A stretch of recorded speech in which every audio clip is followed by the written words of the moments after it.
Seu vizinho trocou de carro de novo. Seu cunhado apareceu com uma SUV zero. Seu colega de trabalho estacionou um sedã bonito no estacionamento da empresa e todo mundo foi lá elogiar.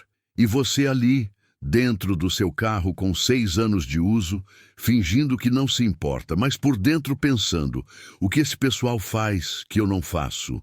Será que todo mundo ganha mais do que eu? Ou será que estão todos afundados em dívida e ninguém tem coragem de admitir? Eu te garanto que a resposta vai te surpreender. E mais do que isso, vai te aliviar. Porque a verdade é que a maioria dessas pessoas não está vivendo melhor que você. Está vivendo mais apertada do que aparenta, porque hoje eu vou abrir os números reais por trás de quem compra carro novo no Brasil.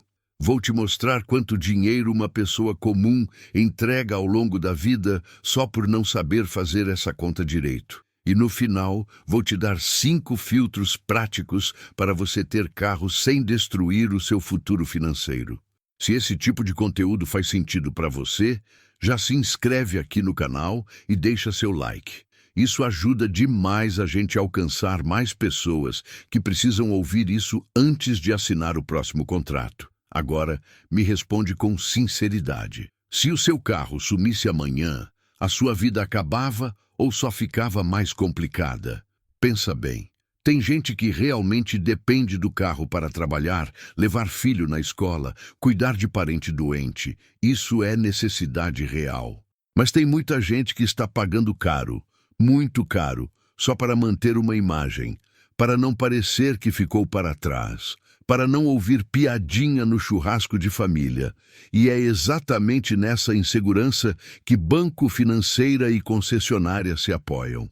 Eles transformam o seu desejo em parcela, colocam um laço no capô, apertam sua mão e te fazem sair da loja achando que venceu na vida.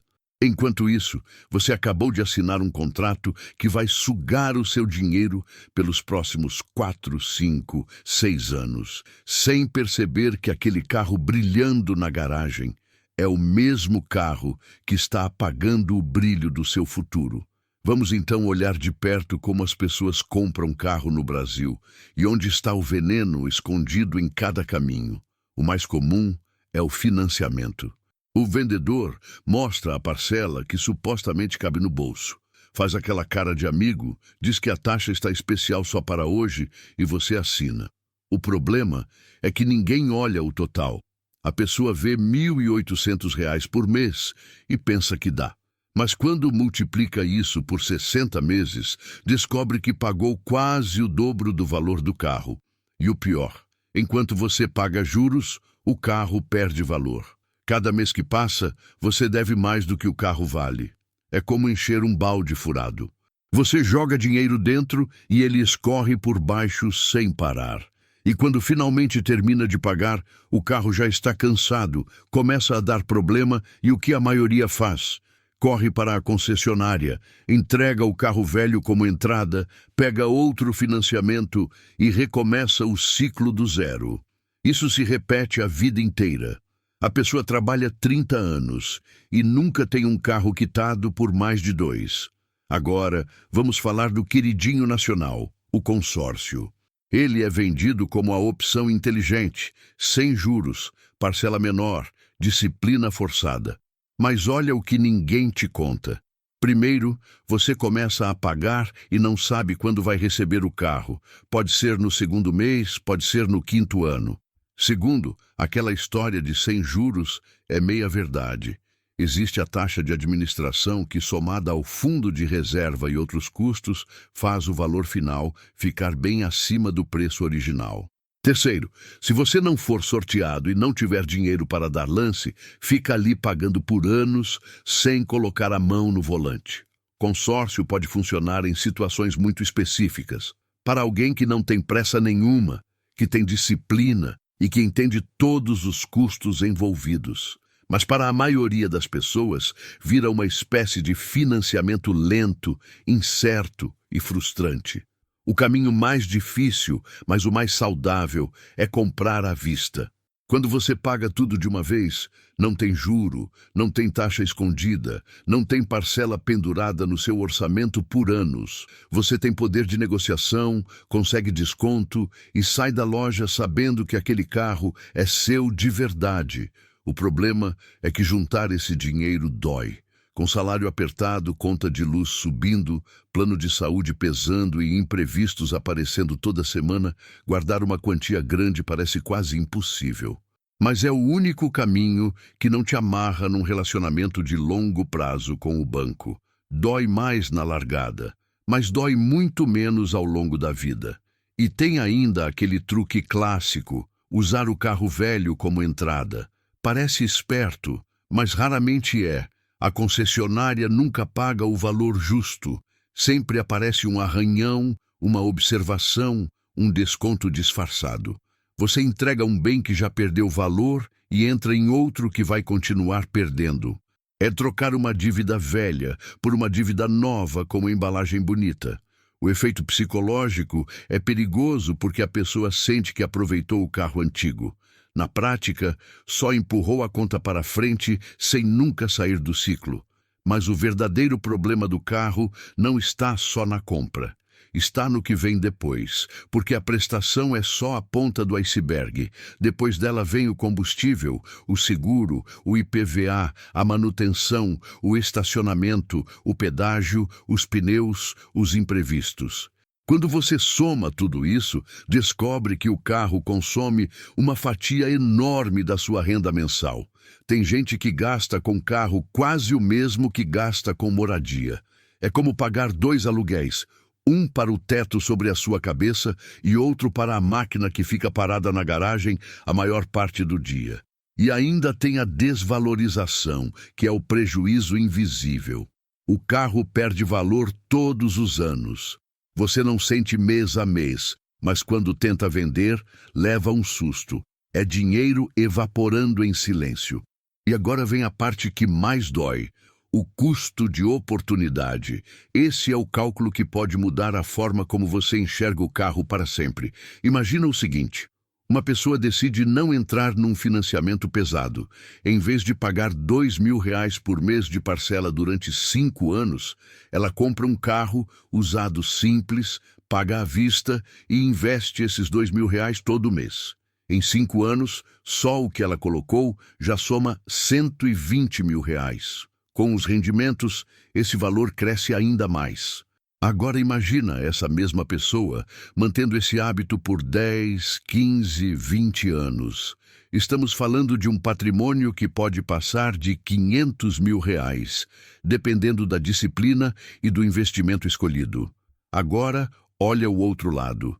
Quem troca de carro a cada 4 ou 5 anos, sempre financiando, sempre pagando juros, sempre arcando com seguro caro e manutenção de carro novo, entrega ao longo da vida uma fortuna. Não é exagero. Faça as contas com calma e você vai ver que o valor total gasto em carros ao longo de uma vida inteira poderia ter comprado um apartamento, garantido uma aposentadoria confortável ou dado liberdade para trabalhar por escolha e não por obrigação. E em troca de toda essa fortuna, a pessoa recebe o quê? Um bem que só perde valor, que dá gasto todo mês e que gera preocupação constante. Se alguém te oferecesse esse negócio numa mesa de bar, você diria que é loucura. Mas é exatamente o que milhões de brasileiros aceitam todo ano sem perceber. E se você já passou dos 40, essa conta fica ainda mais pesada. O tempo até a aposentadoria está diminuindo. A energia para recomeçar é menor. Cada real desperdiçado agora custa muito mais lá na frente. Um financiamento mal calculado pode ser a diferença entre uma aposentadoria tranquila e uma velhice apertada. Você trabalha e sente que não sai do lugar. Não é falta de esforço. É o dinheiro indo para o destino errado todo mês. Mas calma, eu não estou dizendo que ninguém deveria ter carro. Estou dizendo que carro precisa ocupar o lugar certo na sua vida. Ele é ferramenta, não troféu. Ele serve para facilitar o dia a dia, não para provar nada para ninguém. O segredo está na proporção. Quanto do que você ganha e do que você tem está preso dentro de um carro? Se a resposta é quase tudo, você está trocando liberdade futura por aprovação imediata. Por isso, quero te entregar agora 5 filtros para ter carro sem se arrebentar financeiramente. Primeiro, o valor do carro não pode representar uma fatia grande demais do seu patrimônio. Se metade de tudo que você construiu está estacionado na garagem, o problema não é o carro, é a prioridade. Segundo, o custo total mensal, parcela mais combustível, mais seguro, mais IPVA, mais manutenção, precisa caber numa fatia saudável da sua renda. Se o carro está engolindo tudo, vai faltar espaço para investir, para viver e para respirar. Terceiro, construa reserva antes de comprar. Quanto maior a entrada, menor o peso das parcelas e menor o risco de desespero se algo der errado no caminho. Quarto, pesquise além do preço de vitrine. Olhe custo de peça, valor do seguro, consumo de combustível, histórico de defeitos. Carro barato na compra pode ser caro demais na manutenção. Quinto, fuja de prazos longos. Quanto mais meses você parcela, mais juros paga, mais risco corre e maior a tentação de trocar antes de terminar. Antes de qualquer decisão, senta com calma, abre uma planilha e simula os cenários. Pergunta para si mesmo: se eu perder parte da minha renda amanhã, esse carro continua cabendo no meu bolso ou vira uma fonte de desespero? Agora imagina outra realidade. Em vez de trocar de carro toda hora, você escolhe um modelo simples, cuida bem dele, usa por muitos anos e investe todo mês a diferença que sobrou. Com o tempo, o que começa pequeno vai crescendo. O carro continua cumprindo o papel dele, mas o seu patrimônio começa a virar o verdadeiro símbolo da sua liberdade. Você para de buscar respeito na garagem e começa a construir respeito na sua conta de investimentos. O objetivo não é nunca mais ter um carro confortável. O objetivo é que, quando ele chegar, venha sem noite mal dormida, sem medo de boleto e sem pânico de perder o bem. Que ele seja consequência da sua organização e não causa do seu sufoco. Porque, no fim das contas, ninguém vai lembrar que modelo de carro você dirigia aos 50 anos. Mas você vai lembrar se tinha paz para dormir, dinheiro para viver e liberdade para escolher como passar os seus dias. Agora me conta nos comentários, quanto da sua renda vai para o carro hoje? Você sente que isso está travando outros planos, como investir, viajar ou montar uma reserva para a família? Se você ficou até aqui, comenta liberdade financeira para eu saber que você é do time que enfrenta a verdade e está comprometido com o próprio futuro. E se esse vídeo fez sentido para você, deixa o like, se inscreve e manda para aquela pessoa da família que vive falando em trocar de carro. Nos vemos no próximo vídeo.